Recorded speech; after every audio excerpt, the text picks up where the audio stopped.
Do mundo não se leva nada, vamos sorrir e cantar.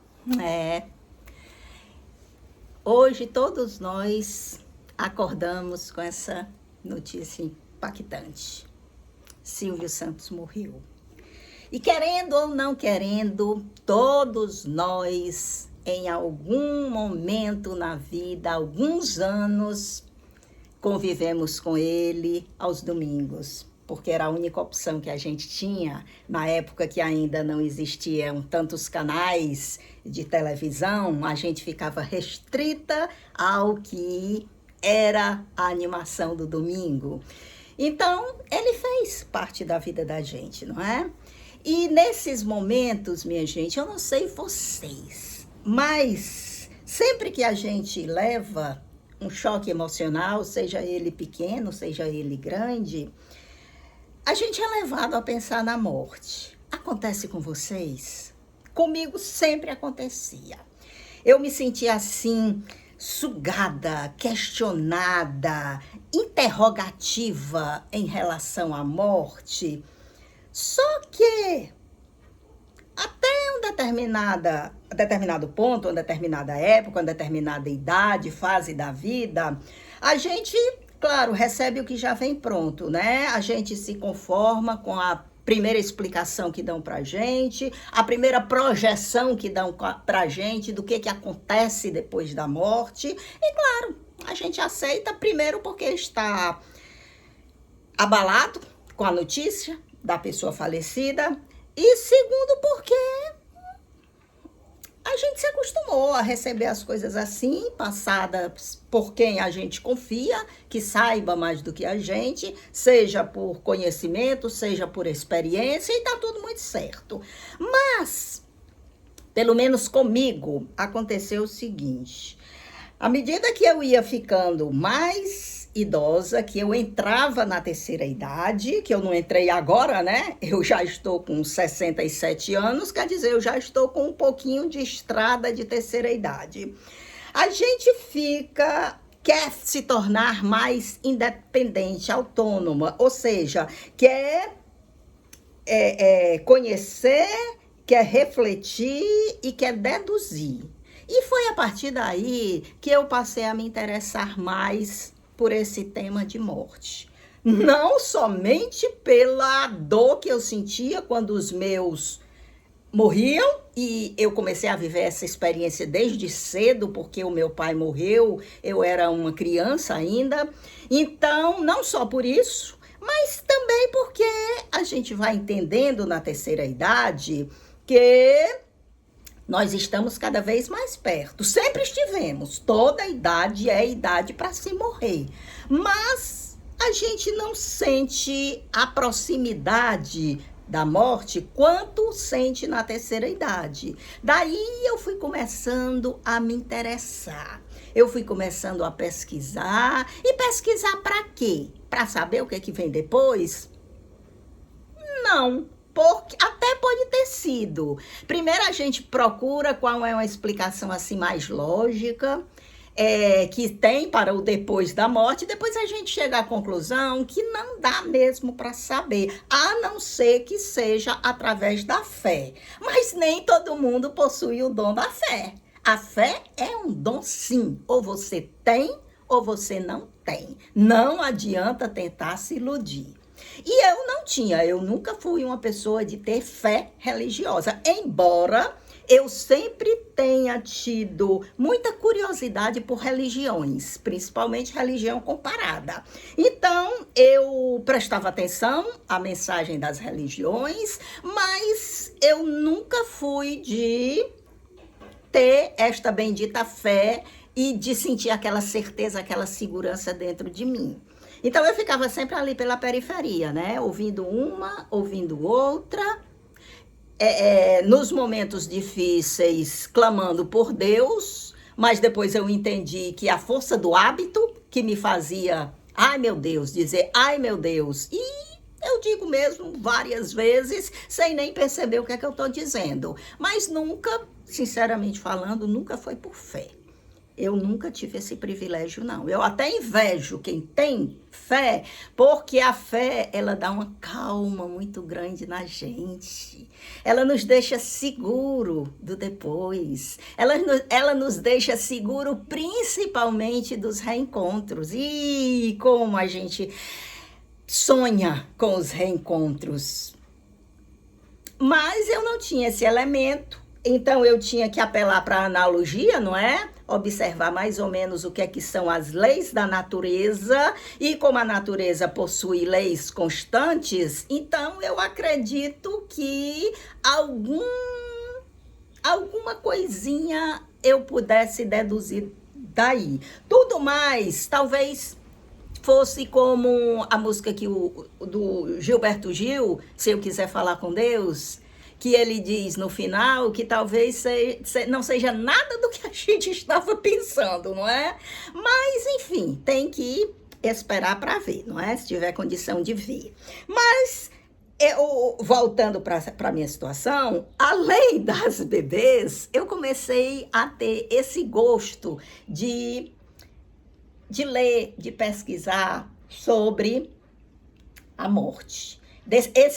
Propriamente dizendo, esse impacto que ela causa na gente. Por que ela causa esse impacto? A ponto de nos fazer refletir, a ponto de procurar algum consolo para aquela dor que é tão grande. Mas não existia necessidade de me fixar naquilo, de acreditar que aquela era a verdade. Não, de forma nenhuma, por curiosidade mesmo, não é? Então eu falo isso porque eu comecei a fazer coisas agora, nos últimos dias, que até algumas pessoas estranharam. O que é isso? O que está acontecendo? E eu tentava explicar que isso era muito por força da idade, eu preciso saber, eu tenho hoje ânsia de saber como é que é a morte, esse de saber não propriamente como é os passos que antecedem a morte, mas me familiarizar com essa realidade, que além de gostar de bonecos, eu também gosto de determinadas coisas, e esse assunto é um deles que me interessa. Então, eu fiz agora há uns 2 meses, mais ou menos, eu montei esse altarzinho. Eu cheguei a falar para vocês, eu senti um baque muito grande com a morte de uma pessoa que era muito especial para mim. E continuou a ser mesmo depois da morte. Só que eu achava estranho olhar para as fotos da pessoa, sabendo que aquela pessoa não era mais aquilo. Certo? Que outros fenômenos da natureza haviam se apossado do organismo dela e que era até constrangedor pensar no que estava acontecendo com o organismo dela. Talvez por isso é que eu optei pela cremação, minha gente. Porque eu preferia a ideia de que meu corpo ia virar cinzas, do que o meu corpo dá espaço para novos fenômenos da natureza, um tanto quanto agressivos esteticamente, no meu ponto de vista. Mas, enfim. Então, eu comecei a conversar com essa pessoa no pensamento, mas eu comecei a me afastar das fotos por conta desse atrito que estava havendo. Eu sabia que a pessoa já não era mais aquela imagem da foto, não é? E que quanto mais eu conseguisse levar essa pessoa para o plano emocional e ter contato com ela através das lembranças e através do afeto, seria melhor para eu me familiarizar com essa realidade da vida, não é?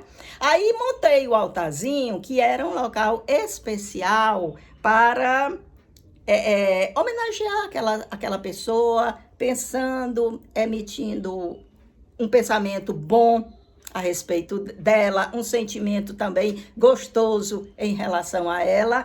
Aí eu montei esse altarzinho que chegou a assombrar algumas pessoas que tiveram contato com eles. Eu ia mostrar para vocês. Mas olha aí o que acontece. A Carol tá deitada no altar. A Carol se apossou e fez do altarzinho uma cama. Mas eu vou de qualquer jeito mostrar aqui de longe para vocês. Eu queria que o altar tivesse uma fonte de iluminação, e inclusive que eu já mostrei para vocês, não foi? Esse abajurzinho de caveira, certo? E também uma vela, tá pregado com fita, com aquelas fitinhas que colam, porque senão a Carol derruba e quebra, porque é coisa de gesso, né? Ou então aquele outro material que quebra, né? Então, fiquei com a fonte aqui de luz de uma vela, e a fonte de luz da caveirinha, né? A luzinha de LED, e alguns ornamentozinhos, um incenso e outros ornamentozinhos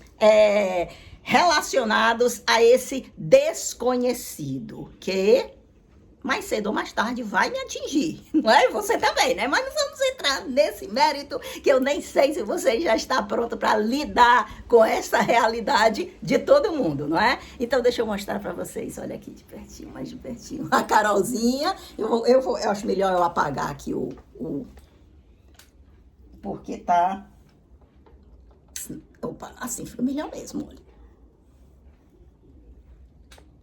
Tá dando para vocês verem? Não dá para eu levantar, minha gente, por causa que eu tô dizendo para vocês, ele tá pregado, né?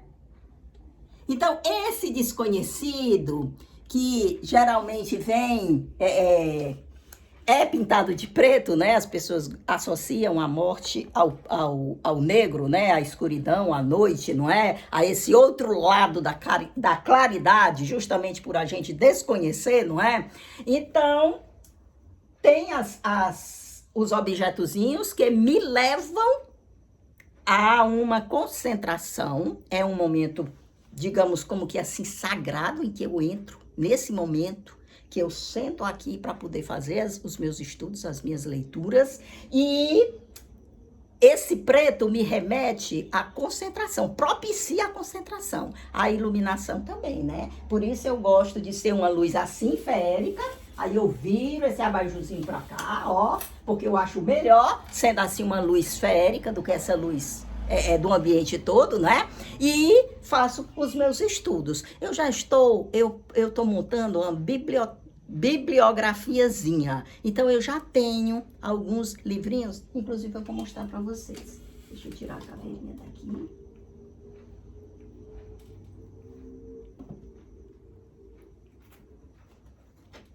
Alguns livros eu acho que eu já cheguei até a mostrar para vocês, mas eu mostro de novo. Pronto. E, minha gente, eu gostei, pelo menos, eu acho que a homenagem maior a essa pessoa que eu disse que eu perdi e que eu senti muito a perda, eu acho que a homenagem maior não podia fazer do que desenvolver esse meu interesse mais sistemático, porque antes eu pensava na morte, mas era de forma assim despretensiosa. Agora foi que eu me concentrei para estudar sobre ela e recebê-la modificando a minha vida. Ou seja, o tema morte influenciando de forma positiva a vida. Então, eu acho que eu gostei muito dessa minha ideia. E como eu sou uma pessoa de fato curiosa, como eu gosto de me entregar àqueles projetos que eu simpatizo, então eu achei que foi uma maravilha isso que aconteceu. Então, olha, luto é outra palavra para falar de amor. Esse livrinho aqui eu já falei, porque mais uma vez eu repito, foi a dor do luto que me reaproximou desse tema, que antes eu me interessava mais de forma bem superficial, né? E agora eu tô me interessando de forma mais específica. Pecar e perdoar, isso aqui é fazendo uma análise das religiões, como elas lidam com o pecado, não é? Porque a gente sofreu muita influência das religiões, querendo ou não, não é? Então, sempre é bom a gente ver a opinião dela, os dogmas dela sobre esses assuntos, né? Sobre a brevidade da vida, eu já falei para vocês da outra vez, não é? O filósofo Sêneca falando escrevendo nesse livro sobre o tempo da gente, que é mais do que suficiente, esse tempo todo que a gente vive, esses anos, essas décadas que a gente vive, mas a gente desperdiça muito desse tempo. Então, por isso que a vida da gente parece que passa rápido, né? E eu tô tentando agora, que eu tô vivendo a terceira idade, usar essa terceira idade, o tempo que eu tenho dela, usar da forma mais consciente possível, consciente no aqui e agora. Tudo bem não estar tudo bem, quando você não está se sentindo bem, certo? Você ou está sofrendo por dor, por perda de alguém, ou você está sofrendo mesmo questões existenciais sobre esses temas, vida e morte. Então, se você não está se sentindo bem, tudo bem. É natural mesmo que você, quem se questiona, acaba se sentindo de forma, às vezes, muito estranha, né? A negação da morte, isso aqui é uma visão de várias sociedades, como é que elas encaravam esse fenômeno natural da morte, viver o seu morrer, que é justamente mais ou menos isso que eu estou fazendo, não é? No momento, eu já estou vivendo o meu morrer. Porque a gente não está morrendo? Todo dia a gente não está morrendo mesmo? Desde que a gente nasce, a gente não já começa a morrer? Então, a todo momento que a gente está vivendo a nossa vida e a gente também está vivendo a nossa morte, que ninguém sabe quando vai chegar. Eu espero que eu não tenha espantado vocês. Eu sou dessa forma, eu tenho os meus interesses e eu sou a favor de que a gente se entregue aos interesses da gente, porque é isso que formata a nossa essência, e eu espero de qualquer jeito ter instigado essa curiosidadezinha de vocês, que hoje eu me lembrei de tratar disso, devido à notícia da morte do Silvio Santos, não é? E agora é o momento dos bebês, né? Olha quem que eu trouxe hoje. Olha, mais um bebezinho de olhinho azul. Olha aí, minha gente. É de babá, não é? É azulzinho o olhinho, mas só que é um olhinho muito, muito, muito apertadinho. Olha que menininha mais linda. Olha, minha gente, olha. Olha, bem gordinha. Assim, avermelhadazinha. Olha aqui, como é fofa. É tão branquinha que ficou vermelhinha. Olha, vocês gostaram desses olhinhos apertadinhos dela? Olha que lindo. Eu tô com ela hoje, tô com esse meninozinho, porque ele tava aqui no quarto dormindo comigo. Então eu digo, eu vou mostrar ele também, aproveitar. Tem olho azul? Tem. Então vamos mostrar esse ruivo de olhos azuis. Ah, meu Deus. Ah, meu Deus. Olha, também tem um olhinho meio apertadinho. Tem uma carinha assim, meio assim, meio tristinho. Meio que não tá assim muito legal, não tá assim muito à vontade. Então, tá vendo? Olha, bem ruivinho. Esse é um meninozinho. Olha que lindinho.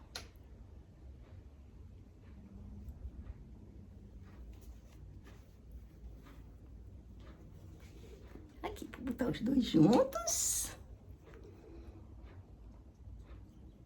Lindos? Maravilhosos, não é? Minha gente, Carolzinha se espreguiçando.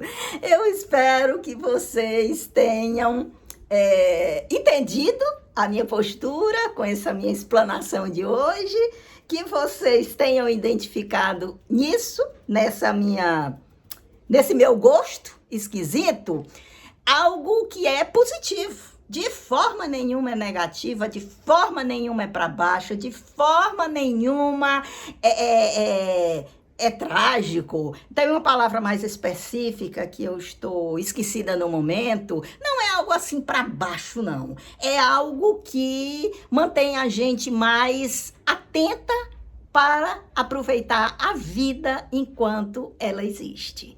Um forte abraço para vocês, uma boa tarde de sábado e até a próxima. Vou botar esses bebezinhos aqui para dormir. Fica aqui, né? Fica, mamãe. Fica aqui e você fica aqui do ladinho dela. Pronto. E eu volto só pra mandar um grande beijo pra vocês. Meu Deus, o bebê caiu. Então vamos lá, né? Você vai mandar o beijo no meu lugar.